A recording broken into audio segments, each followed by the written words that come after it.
Весь азиатский континент с предвкушением ожидает старта 7-х международных спортивных игр «Дети Азии», которые в этом году принимает столица Приморья, город Владивосток. Торжественная церемония открытия игр пройдет 28 июля. В этот день в спортивном комплексе «Фетисов-Арена» зажгут огонь международных спортивных игр, который был привезен с Ленских столбов Якутии. Накануне открытия 7-х игр мы приводим 7 фактов о предстоящем спортивном празднике. Поехали! Игры «Дети Азии» — это единственный проект в России, одновременно находящийся под патронатом и Международного олимпийского комитета, и ЮНЕСКО. Первые игры были организованы во знаменование столетия современного олимпийского движения в 1996 году по инициативе первого президента Республики Саха-Якутия Михаила Ефимовича Николаева. Тогда мир узнал о таких чемпионах, как Леонид Спиридонов, Александр Кантоев и Георгий Балакшин.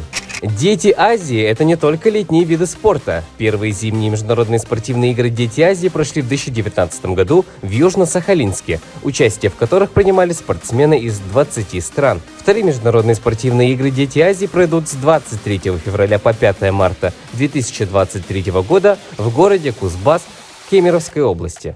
На закрытии 6-х международных спортивных игр «Дети Азии» в 2016 году было объявлено, что впервые игры выйдут за пределы Российской Федерации и пройдут в Монголии в 2020 году. Однако позже на сайте Олимпийского комитета Азии было объявлено, что в 2020 году Монголия принимает первые международные молодежные зеленые игры под эгидой ЮНЕСКО и отменяет проведение игр «Дети Азии». Этот проект также поддерживается ООН. К сожалению, соревнования не состоялись ввиду пандемии коронавируса. 13 октября 2021 года было объявлено, что игры пройдут во Владивостоке. Контроль и координация за всеми процессами 7-х международных спортивных игр «Дети Азии» ведется из одной точки – главного операционного центра. Организаторы в круглосуточном режиме, без выходных и обеденных перерывов, следят за проведением мероприятия, и при возникновении внештатных ситуаций меры будут приняты незамедлительно. Логотип 7-х международных спортивных игр «Дети Азии» Владивосток-2022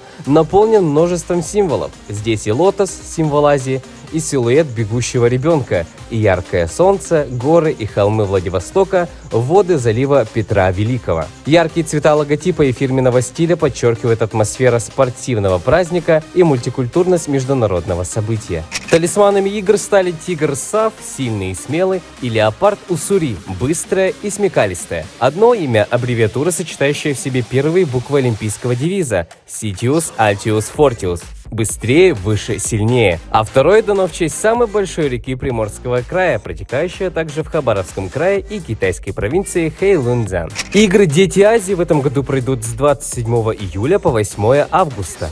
В соревнованиях примут участие 1355 спортсменов из 12 стран мира. Всего будет разыграно 273 комплекта наград, за которые спортсмены поборются в 19 видах спорта. Это были 7 фактов о играх «Дети Азии». Если вам понравилось это видео, ставьте палец вверх, подписывайтесь на наш канал и делитесь этим видео с друзьями.